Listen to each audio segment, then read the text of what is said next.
to the Board of County Commissioners work session for Wednesday, December 2nd, 2020. If you'd like to, the topic today is the 2020 Comprehensive Plan Update and public hearing follow-up. If you'd like to join in via conference call, the phone number is 360-252-9020 and the pin is 1234. I'm John Hutchings, the chair of the board. We also have Vice Chair Commissioner Ty Menser and Commissioner Gary Edwards in the boardroom with our County Manager Ramiro Chavez. And we have the Assistant County Manager Robin Campbell joining us.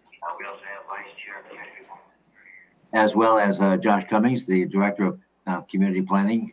And we have Maya Teeple as well, Senior Planner. Commissioner, can you give me a minute just to give some instructions to the on the conference call? Sure. Good morning. For those who have joined us via conference call, please mute your phones.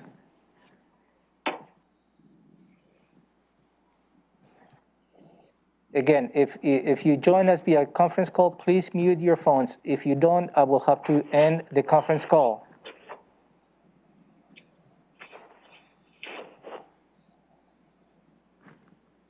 Okay, thank you, sir. Did that resolve the issue? Let's hope. No, not really. Okay. And we also have Jennifer Davis, Planning Manager, on with us as well.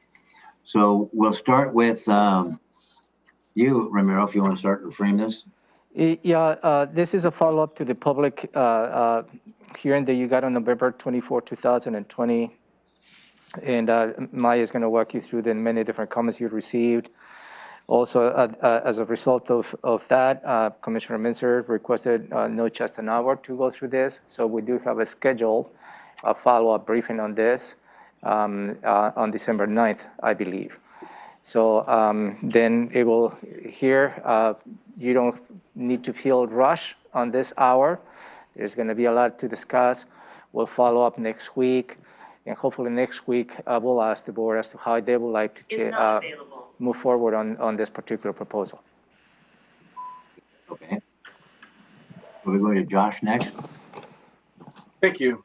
So I just wanted to reiterate again appreciation to the board for the clear direction and moving forward. If you'll recall, this is essentially the second success of the comprehensive plan. Last year, you approved the core portion of the comprehensive plan that allowed us to move forward with the Growth Management Act in the Department of Commerce. And this is the second part, the continuing items. And so this is a huge next step that in a project that had been stalled for at least 5 or 6 years. And I just wanted to say thank you to the board for the direction and thank you to staff for moving this forward on the second part from the core and continuing on the comprehensive plan. So looking forward to the discussion and as per usual, I'll go off screen. Perfect, thank you. So now Maya. Yes, thank you, Commissioners. Maya Teeple, Senior Planner with Community Planning. I have a good length brief today, so I'm going to ask that the board holds questions until the end of the presentation, and then we can have a discussion and questions that you may have. So my screen should be shared now, and you should be able to see my PowerPoint. Yeah. This briefing is on the 2020 Comprehensive Plan Update, which includes mineral lands, forestry, parks, and the health chapter. And this is a follow-up from a public hearing that the board held on November 24th, 2020. We only have 1 hour today, but we do have a follow-up brief on December 9th from 2 to 3:30. So I'm going to introduce the options today, and we will be requesting direction on December 9th. So what I will be covering today, I will go over the public comment that was received for the board public hearing on November 24th. I will review the options before the board, and then I will review, there's 2 sets of options that are in your briefing packet. The first set is your options for next steps and the time frame. So how quickly would the board like to move these items forward? There are 3 options for that.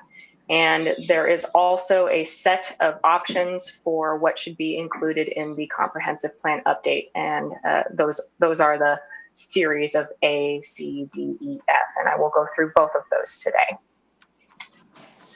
So the goal of today's briefing Again, we are requesting direction from the board in what they would like as far as next steps and time frame for the comprehensive plan update and what options they would like included in the final draft.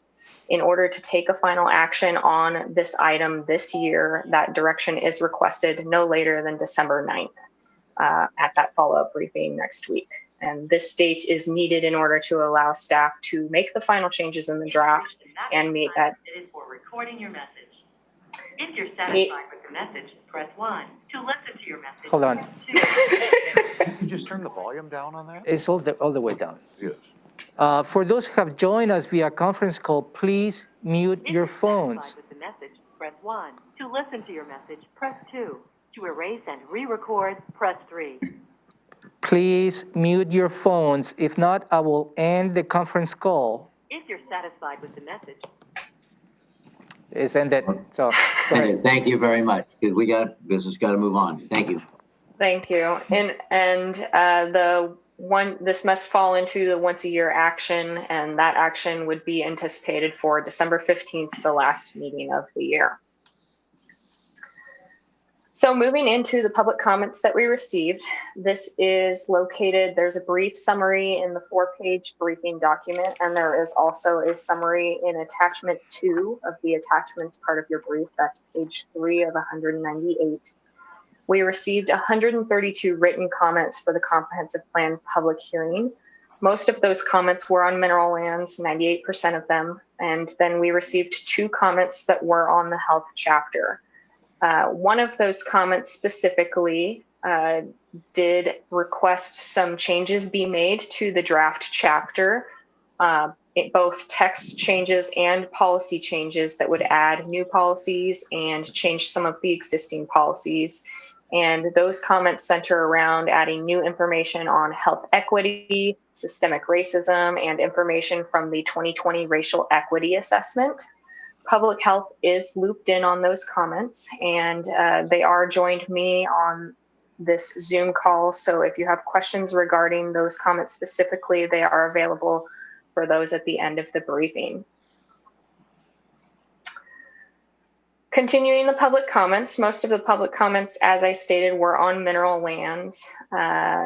Just going through those, the hottest topic was around co-designation of mineral lands. 124 out of the 130 we received, 95% of those comments stated that they prefer option A1, which is to not co-designate mineral lands and agriculture. There were other options that were presented in comments, and the highest ticket ones were comments around a modified option D1. About 88% of the comments specified that, and the modification would allow for expansion onto undesignated lands when a park has been donated or it's in the 1,000 feet adjacent from a UGA that's not designated. So there were a number of comments that requested a modification to an existing option.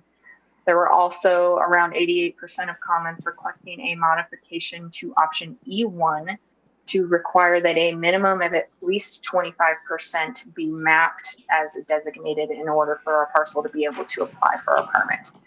So those were the big pieces, A1, D1, and E1. We did also receive comments that were in support of option A2, which is the co-designation of mineral lands and agriculture. Support for option C1, which maintains the 1,000-foot resource use notice for plat developments. One comment that was in favor of option C2, so the C options were not highly commented on at all. And then we did receive some comments in favor of option D3, which allows for expansion and some new mines on undesignated lands, and also option E2, which if any amount of a parcel is mapped as designated, then the whole parcel is eligible to apply for a permit. In addition to that, there were some comments that said only designated areas should be eligible for a mining permit, and a number of comments that specified they would like that 1,000-foot separation distance in the designation criteria of Chapter 3 maintained. At this time, there are not any proposed changes to that, but those comments cited support for that existing criteria. I do want to note that prior to the board public hearing, there were several comments on mineral lands topics and other topics. So over the course of the project, we've had 312 comments prior to the board public hearing. 300 of those were on mineral lands, lots of them around the same topics that I just went over. 1 on forestry, and then 11 on parks. And we have responded to comments that were not directly related to the comprehensive plan. So moving into the options moving forward, this is the first set of options, which is the options around the next steps and the time frame for the board taking action on these items. So the first option is that the board moves forward all of the proposed amendments this year for final adoption, and that would require that the board direct staff which mineral lands and forestry options, those are the A, C, D, E, and F options, to include, and we would need that direction by December 9th. Adoption would be scheduled for all of the items on December 15th. The second option is to direct staff to move forward all of the proposed amendments, so health, forestry, and parks, but keep the mineral lands amendments for adoption at 2021. And that would require the board direct staff on option F, which is the forestry option. And staff would continue working on the mineral lands amendments in 2021 and try to reach adoption by the end of next year. Option 3 is to delay everything until 2021 and just do further work on this. So now I will go through the options in the comprehensive plan that are before the board, and these are the A, C, D, E, and F options. Just to go over this, the first 4 are related to mineral lands, and then the F is for forestry. So I will go through those in a little bit more detail. Some of this is repeat, just as a refresher from our October briefing, and I will go through some of the public comments with each of these. So the A options in the comprehensive plan are related to co-designation of mineral lands and agriculture. And these options can be referred to in attachment 1 of your attachments document. So that's page 1 and 2 of the 198 page attachments. Decision A is an option that affects both the criteria within chapter 3 and also the mineral lands map. And most of the comments that we've received on this support option A1, which is no co-designation of mineral lands and agriculture. That is the current existing criteria. So that would be no change from what is currently in the comprehensive plan. And that results in roughly 2,100 acres less of designated mineral lands. Some of the other considerations with option A1 is that it could limit flexibility of farmers who might have both resources on their property, and then they could only do agriculture on their property. Option A2 was the Planning Commission recommendation, and we did receive 4 comments that were in support of this. This option is consistent with Growth Management Act guidance that states that overlapping resource areas should not necessarily be considered inconsistent, and it results in about 2,100 acres more of mineral resource lands. There are some stakeholder developed language pieces and policies in the chapter and in the code that may mitigate some of the public's concern for agricultural lands not being able to be returned after mining occurs. So there is some language associated with option A2 to mitigate some of those concerns. So looking at the map, this map shows both option A1 and A2 on it. So option A1 is the majority of what you see on this map. It's the lighter orange and the lighter blue color. And option A2 would be an additional small area that would be included as designated mineral lands. And that is the darker green. And there are some areas of darker orange, but they're really hard to see on this PowerPoint image. So depending on which option goes forward, this map would be adjusted and the designation criteria would be adjusted within chapter 3.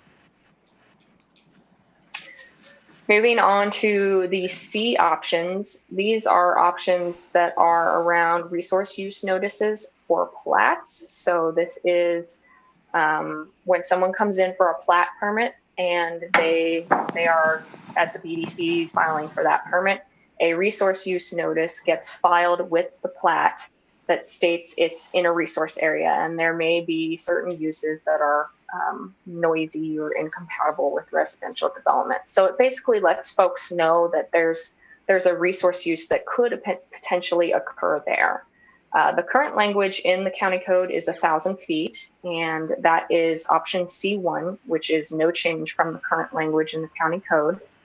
That is consistent with state law, and it is a greater notification proximity.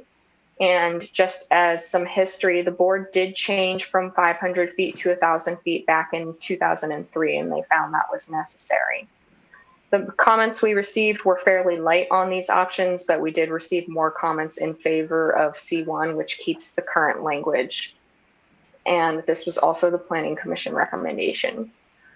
Option C2 would change that language in the county code to reduce that notification distance to 500 feet. It's still consistent with state law. It would just be a lesser notification distance. And this option was recommended as a possible alternative by the stakeholder group because it's consistent with other resource use notices and it is consistent with the minimum required under state law. So moving into the D options, these are some of the more commented on options, and I will go through some examples very quickly as a refresher on these.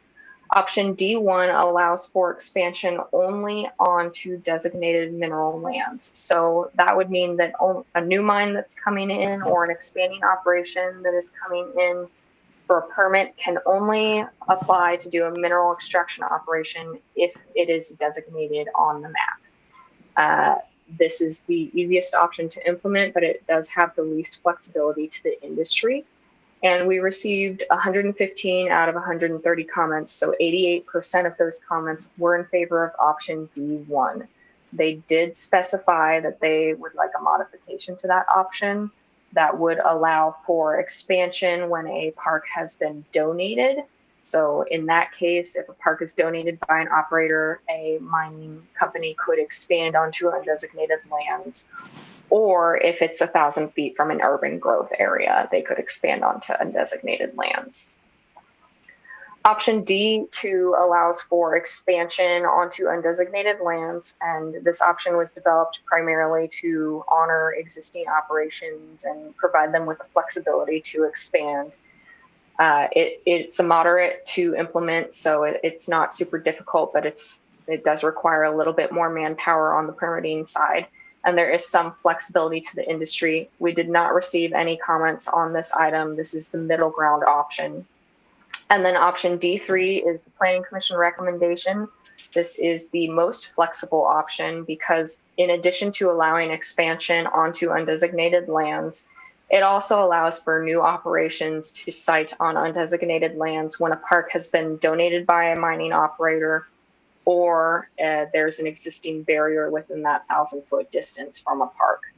So you have your set of options here with the least flexible at the top and the most flexible at the bottom. We did receive some comments in support of option D3, which is the most flexible option. And going through some examples of what those look like.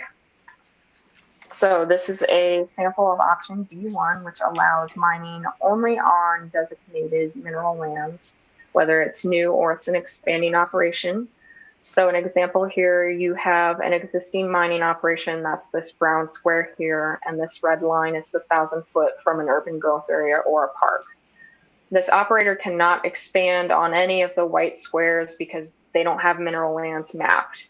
But they could expand on a parcel that does have mapped mineral lands. Option D2 is the middle ground option, and that allows for new mining only on designated mineral lands. But if there's an existing operation that wants to expand and there is undesignated land next to it, they would be able to expand onto those undesignated parcels. So the same example, these white squares are parcels that have no mineral lands designated on it. An existing mining operator could expand on any of these parcels, including within that 1,000-foot area from an urban growth area or a park. Option D3 is where it gets more challenging to implement because there become more and more leniences. Just like option D2, an expanding operation could expand on any parcel as long as a portion of the existing operation is on designated mineral lands and it is in place before the adoption of this ordinance. And new mines could also site on undesignated lands when a park is donated by a mining operator and it's within that 1,000-foot distance, or there is a barrier, which is a railroad, an industrial use, or an active road within the 1,000-foot distance from a park. And in those two scenarios, a new mine could go onto undesignated lands. So this option is the most flexible. Again, we did have a couple comments that were in favor of this option. Just to give an example of what the modified option that the public commented on, around 88% of the comments we received were requesting a modification to option D1. This would fall somewhere in between D1 and D2 in terms of flexibility to the industry. So it would not be the most restrictive to the industry. It would allow some flexibility, but it would be very limited in what types of flexibility it allows. So for an existing mining operation, typically it would only allow that operator to apply for a permit if the parcel is designated.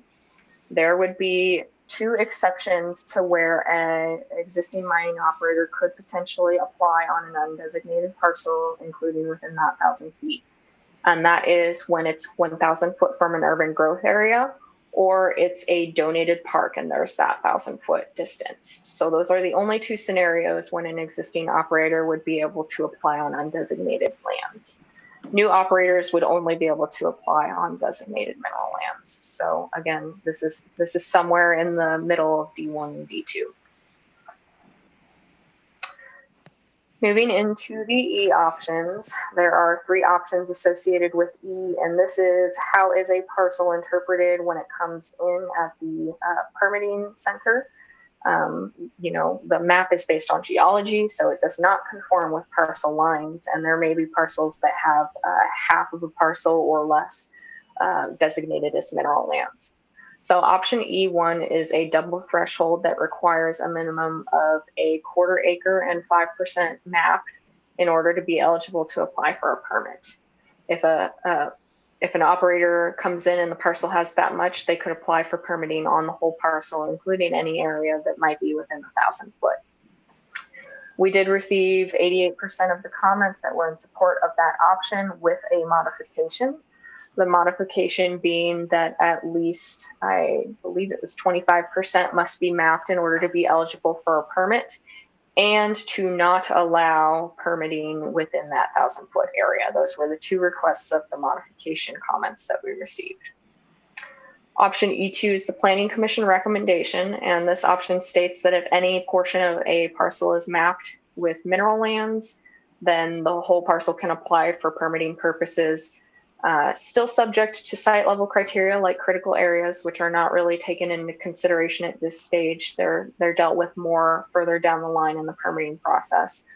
But we did receive some comments, 5 out of 130, that were in support of this option.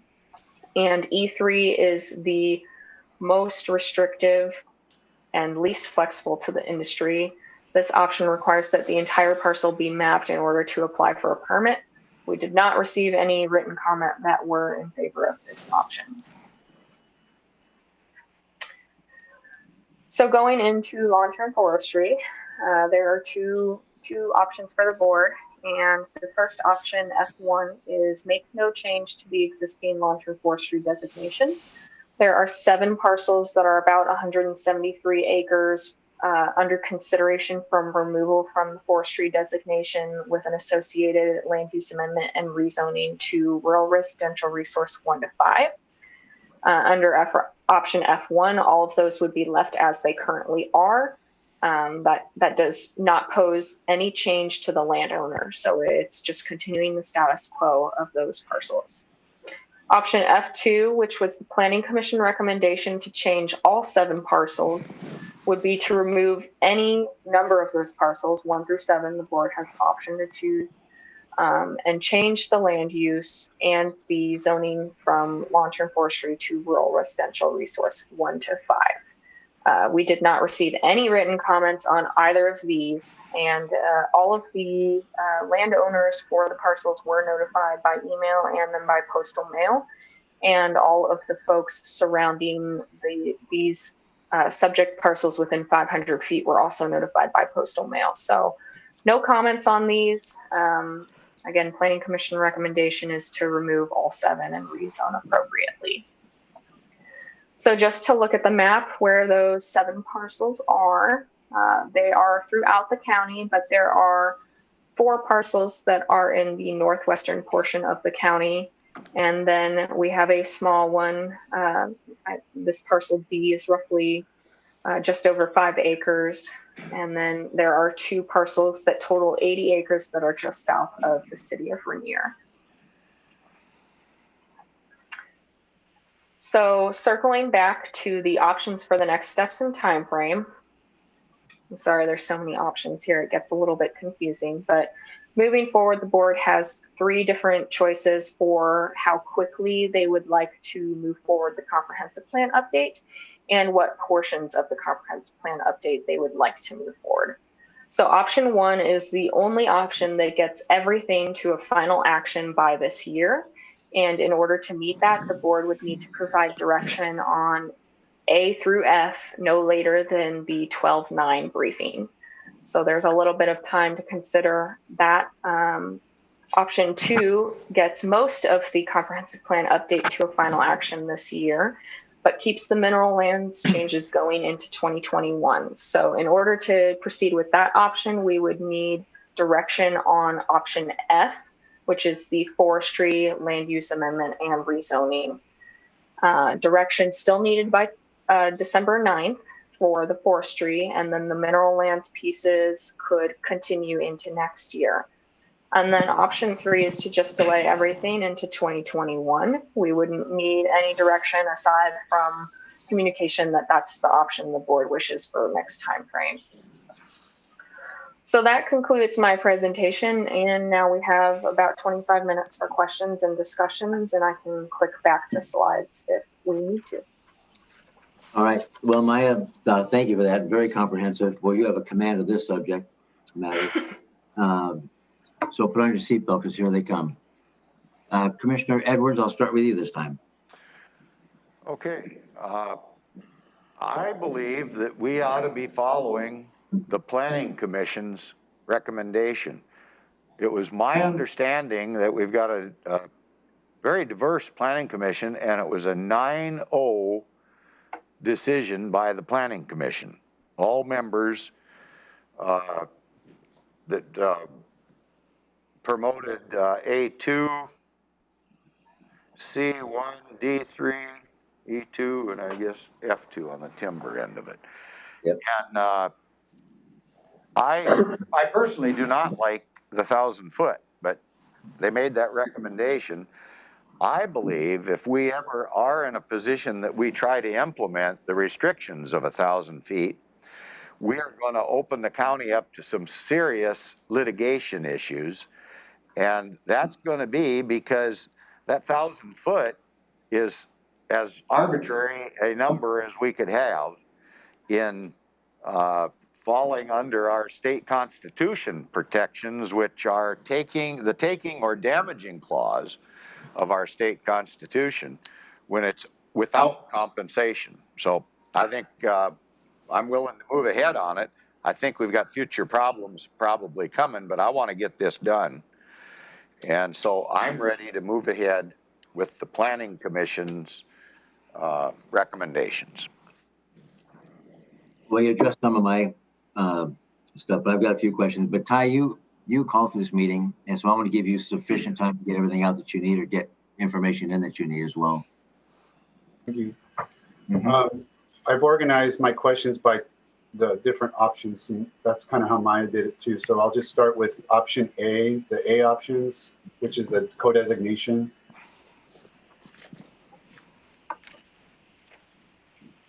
Okay, and I'm just going to be asking questions. So the big issue here from the public comment was about the fact that there's so much less agricultural land than mineral land in terms of just overall quantity. And of course, we have a crisis of declining farmland in Thurston County. But I guess I'm just wondering, you could have I'm guessing that this is unique to every county, like that ratio of agricultural land and mineral land. You could have a county where it's 10 times as much ag land as mineral land, and maybe it might be the mineral interests that don't want to co-designate because they want to make sure that every available scrap of mineral land is potentially available to be mined. Am I right about that? What is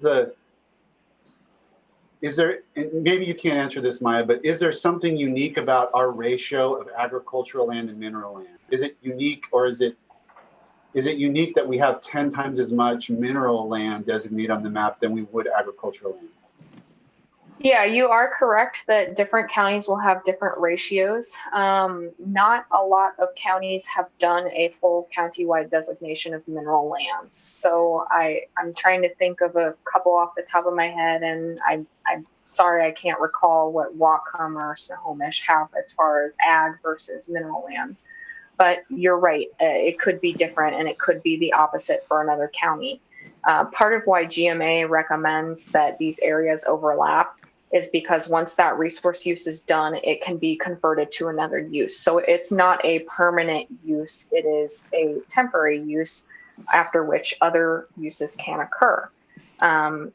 Agricultural lands in Thurston County is based on soil types, and parcels only need a percentage of a certain soil type in order to be the whole parcel designated as long-term agriculture. So there could be a portion of a parcel designated as long-term agriculture that does not have the prime farmland soils on it, but the whole parcel gets mapped as LTA. So that is one way that Thurston County does it. And that's some of the comments that we received in favor for option A2. Note that not a whole parcel necessarily has prime farmland soils. It could have both resources. They just overlap because of the way we map mineral lands versus the way we map long-term agriculture. So back to your question, yes, different counties have different ratios. I don't know what other counties have off the top of my head, but you're right in thinking that it could be the opposite for other counties.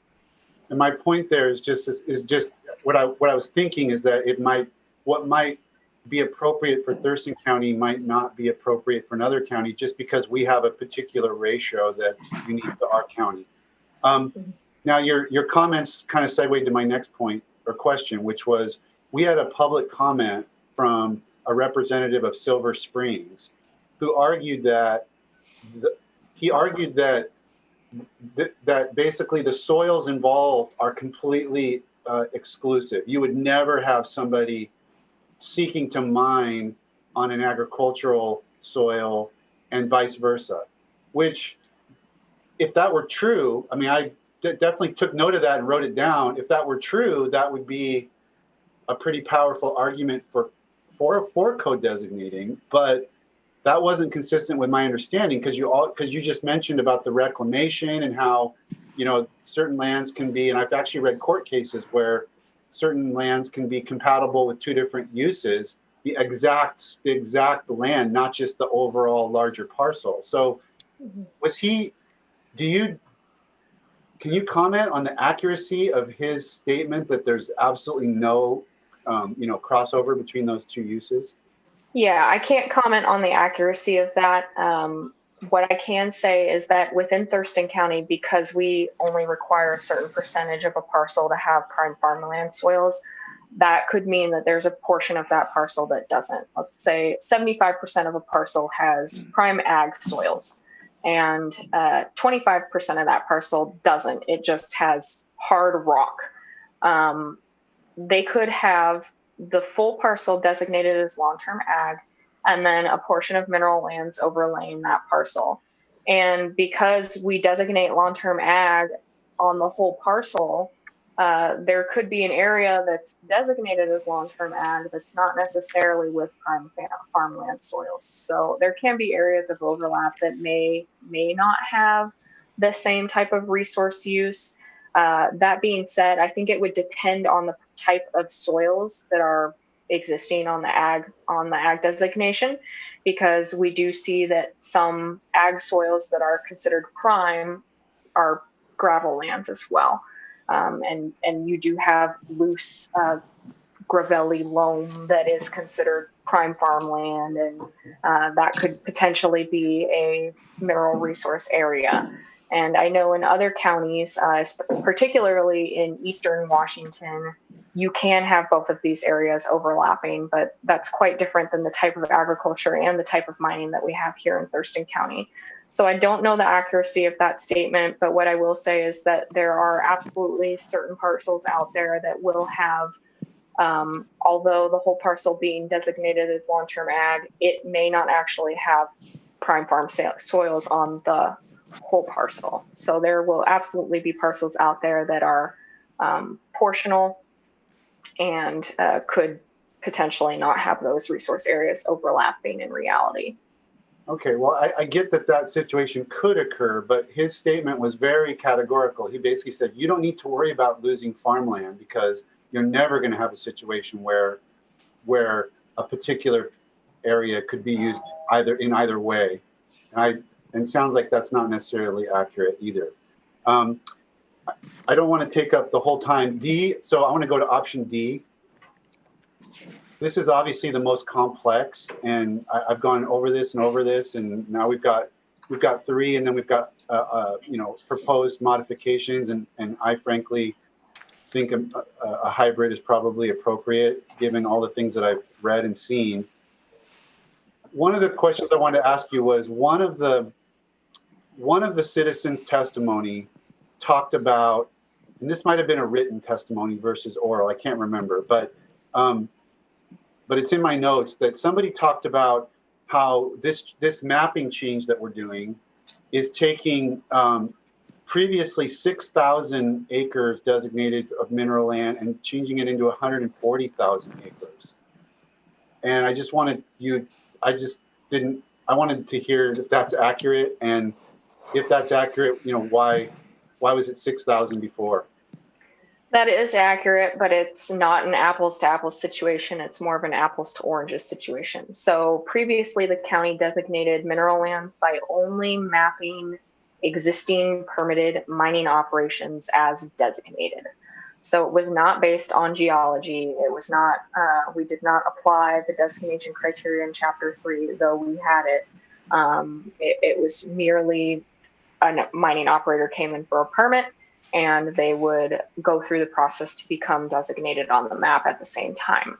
So moving forward under Growth Management Act, we're required to map countywide based on geology, and that is what this change represents. So the increase is because we are going from a previous process that mapped only site-by-site existing operations to a process that maps the whole county based on geology and then applies the designation criteria to that. So in the previous situation, were mining operations limited to what was mapped? It sounds like they could go and apply for a permit for an undesignated area because if they wanted to mine in a new area. Yeah, they could apply for a permit in an undesignated area, but they would have to go through the process to become designated at the same time. Okay. I guess what I'm trying to get at is, is this new approach to mapping based on GMA requirements, is that making things easier for the industry to go about its acquisition or application for new mines? Absolutely. So this process that we're doing will eliminate that step for mining companies. So they'll already be designated. It's taking out that requirement for a comprehensive plan amendment. And they can come in, they can apply for a permit if they're already designated, and depending on what criteria moves forward. So And I guess the thrust of that citizen's comment was kind of, and I just wanted to confirm that with you, and thank you. That's information I didn't understand before. The thrust of that citizen's comment was, why are we wringing our hands over these sort of these kind of, I'll call them ticky-tacky or kind of very specific expansions of D1, D2, and D3 when we've essentially, we've so liberalized the mining operation by this change to begin with. Why do we need to push forward into all these different exceptions? So I kind of wanted to understand that comment.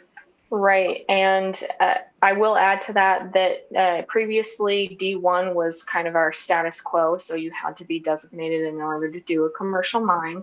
The reason for developing option D2 and D3 is to allow for that flexibility within that 1,000 feet. That was identified as an ongoing issue. It has been, for 2 decades now. So developing these other 2 options, D2 and D3, allows the industry to have flexibility in that 1,000 feet. It kind of meets that request of the industry that, as Commissioner Edwards noted, that this criteria is arbitrary. It was kind of the middle ground between the environmental group and the industry group and where they landed on. And those 2 options, D2 and D3, allow some flexibility to that. Okay, and on those two D2 and D3, all those different provisions, I mean, it's easy to look at them. It's easy to understand what they mean, and your boxes are very, useful and instructive. But I don't really have a context of how many times this comes up. Like how important is this that there's a situation where there's an existing because it's essentially boils down to the mapping, right? I mean, if the mapping was 100% accurate, then it would a lot of these would be a moot point because there would be no desire to expand into an undesignated parcel because there'd be no minerals on the undesignated parcel, or else it would have been designated. So I guess, kind of understanding how it's important for me in order to make this decision to kind of understand how accurate is the mapping, and then corollary is how often is this going to come up? How many situations are we talking about? 1 or 2, or is this like 25 different situations where somebody wants to expand to a barrier or expand into a UGA buffer or expand into a park buffer, or because the mapping didn't show minerals that are actually there? Right. And I will say there's kind of 2 different pieces going at that question. So the first piece is how accurate is the map? Because if it was 100%, people wouldn't be mining in these areas. So the map is not 100% accurate. And we've already heard, especially from Weyerhaeuser, that there may be bedrock resources that are not mapped that exist. There may also be sand and gravel that's not mapped that may exist. It's based on the best available data. I don't have an accuracy percentage off the top of my head, but there could indeed be areas that have mineral resources that are not mapped. And a mining company is not going to go apply on something that's not designated unless those resources exist. So there is language built into the code that requires an operator to show that there are resources there through boring samples. And then the county could subsequently add that to the map in a future comprehensive plan update. The second piece of that is areas within that 1,000 feet could have mineral resources. However, they're not designated because that 1,000-foot area is not considered a priority area under the current designation criteria. So there could indeed be mineral resources there that exist. They were removed from the inventory on that designation map because that's 1,000 feet from whatever UGA or park. So there could be resources there, and that allows for existing operations that are in place to expand into that area if there's prime resources there.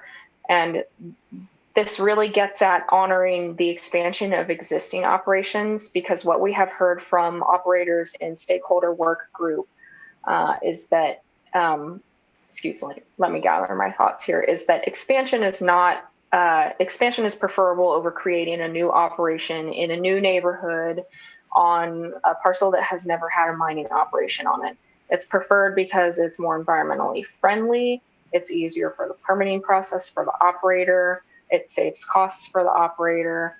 It's just all around easier for them to expand as opposed to going into a new neighborhood and creating a new mining operation. So these options really kind of honor that flexibility for existing mining operators in the county. I think I would have felt more comfortable with D3 if they had limited to expansion, but they didn't. And you're saying that this is about trying to, give flexibility to expansions, but it also includes new operations. So that's one of my concerns about D3. And I'm wondering why the Planning Commission went that direction if the concern was about, about promoting expansions, not new operations. Right, that's correct. And D2 does do exclusively the expansion. So D2 is kind of what you're hinting at as far as only honoring expansion. Okay, I'll cede my questions for now because I know I've taken up a chunk of time. Go ahead. Thank you. I just have a few, and each of my seatmates have touched on or right around the topics I wanted to hit. Number one, I thank you very much for the most recent information you just gave us, Maya, on expansion versus new operation. I don't think I've heard that before, but that's meaningful to me. I don't know if you can answer this, but if we, and Commissioner Edwards kind of touched on this, if we went against, and maybe it's more for a legal question, the increase of risk if we go against a planning commission's recommendation or selection, is there an increased risk liability-wise to the county? Maybe Romero would know that. I don't want to put you on the spot. Yeah, that would be a very difficult question to answer, Commissioner. Okay, then I'll move on. And you did say, Maya, that 1,000 feet is consistent with state law. And I think you said also 500 feet is also consistent with state law. Yes, and that is specifically for resource use notices. So state law requires a minimum of a 500-foot resource use notice. Okay, keep that up there. C1 is the most flexible, and with the 1,000-foot separation from, okay, yeah, from the 1,000 versus the 500-foot. Okay. And this is not a change to the map. So this is not related to that parks or UGA. This is just a new permit comes in for a plat. It's 1,000 feet away from anywhere that's designated mineral lands. They have to file a resource use notice that says that there may be mining operations within that distance. Okay, I only have two more questions. I hope you can answer these. It's on C1 and 2. How close are they in difference? If that, I mean, it's going to sound very conflicting. How close are they in difference? Is it that big of a change between C1 and 2? Besides the 1,000-foot reduction? This would be a change in how far people get the notice. So, if you only want plats that are within 500 feet to receive a notice, then it's a 500-foot change. So currently, any plat that's 1,000 feet away from a designated mineral resource land would have to file a notice when they come in for their permit. Right. Is that the biggest change, though? Is that the only change, nuance between the two? That's the only change for these two options specifically. Okay. And the Planning Commission recommendation, is that, when it comes with a recommendation, is that the majority of the board? Or do you know if that was unanimous? Yes, so the Planning Commission recommendation was unanimous. It was 6-0 because 3 commissioners were absent that night. So this specific item for the resource use notice, there was no discussion on it.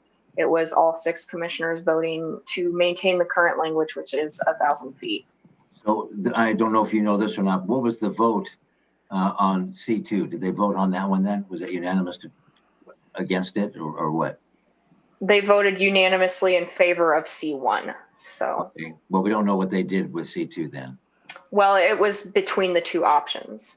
Okay.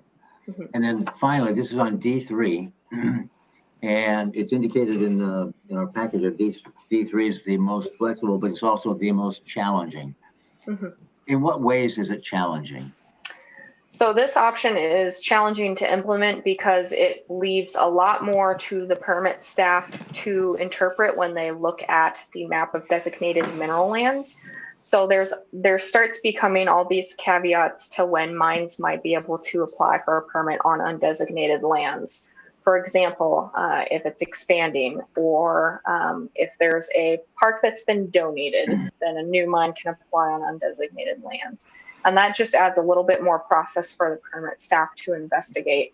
So there is some onus both on the mining operators to prove that parks have been donated, but then things like barriers existing, that's really left to the permit staff to investigate further when someone comes in and looks at applying for a permit. Okay. Romero, is there legal staff on the line on Zoom? No. What is it you'd like to know, Commissioner?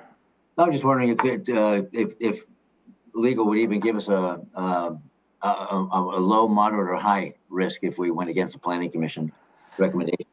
But I'm maybe I can answer that question from the legislative authority that you have. okay. And the legislative authority that you have is to take into account a recommendation from the Planning Commission, but you're not bound to approve those recommendations. And the purpose of you holding the public hearing is exactly to hear from the public any changes from the recommendations the Planning Commission provides to you. And the key word on this is recommendation. So you're not bound to take those recommendations and just approve your seal of a stamp. You have the latitude. But you asked the question whether you deviate from their recommendation, what legal ramifications you will have. And that is difficult to answer, and I can probably try to get an answer from, I don't know, Travis or Elizabeth. But I can only answer from your legislative authority options.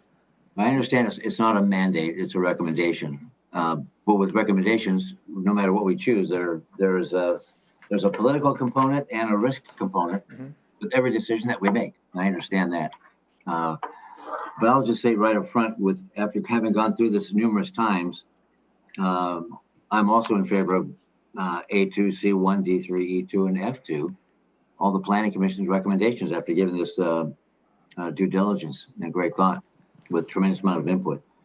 So that's where I am. I'm going to circle back real quick. We have just 1 minute. Gary, you have 30 seconds with us, 30 seconds? You want to hit tie up too? Well, I don't want to complicate the issue anymore because I too am ready to move forward with the Planning Commission's recommendations. So I'm not going to go into any depth on anything else at this point. Thank you. Thank you. Ty, any wrap up for you? So I guess it looks like I'm going to be outvoted because I don't agree with most of the Planning Commission's recommendations. I don't agree to co-designate. I have my own versions of my own personal modifications of E and D, but it's kind of a moot point if the other commissioners are decided. As far as forestry, I don't agree. I don't agree with the Planning Commission recommendation there. Staff recommended that we keep those in long-term forestry because we don't have a lot, and I agree with that. And then on health, I'm going to be requesting that, we incorporate the racial equity language and health equity language proposed by Thurston Thrives. Maya, you said we had a representative from public health. I would like to hear whether there would be any concern on their part if I made that motion and it were to be adopted by the commission to make those. Does public health have any concern about the proposed language that came from Thurston Thrives? Oh, wow. Before you jump into that, Chris, we're out of time, but I'm very supportive of that being included as well, very much so. But my question, going back to what you were suggesting, you said you have a couple modifications perhaps on one or two of these options. And we have a follow-up on December 9th before we decide on the 15th. So is that something you want to bring back or have staff look at and bring back to us? Well, I can. I mean, it's nothing new. It's really just a combination of it's kind of a combination. But I mean, like I say, if the two of you agree with the Planning Commission, mine are not the Planning Commission recommendations. So I'm happy to present them and tell you why on the 9th. But Okay. It sounds like I'm not going to go into too much effort there because if you guys, I know we've all thought about this, and I do want to have these, move them forward. We just need to vote on the options, and not seeking any kind of delay. It just sounds like I'll be outvoted on option A, option D, and option E, and option F, potentially. Okay, and that was my only thought was that if you proffered something that hadn't been presented, I No, might have that aha moment. yeah. Well, I can make my case on the 9th, but they're basically with respect to F and A, I just support the other option. There's nothing different. Oh, okay, okay. On E, I support the modified, but folks I talked to said 20 to 25% in an effort to be most flexible. I would go with 20% there, but that's different than Planning Commission. And then on D, I just have a grab bag of things. I think the modified proposal is good, but I've also talked to folks from the industry, and I think the barrier, for example, is very reasonable if there's a barrier. So I'd like to include that. It's just kind of a modification, but it's quite different than what the Planning Commission recommends. Okay, okay. Now we are actually going into our next. We're over 11 o'clock. Chris, I'll give you 20 seconds if you do it in 20 seconds. I can do that. On the health chapter, I would say that our department is supportive in general of the Thurston Thrives recommendations. We need to prioritize BIPOC populations in all of our efforts to improve health and address the disparities based on data, on our health data. There are some specific policies in there that we would want to consider a bit further and have a recommendation for you about specific language changes to that by next week, if possible.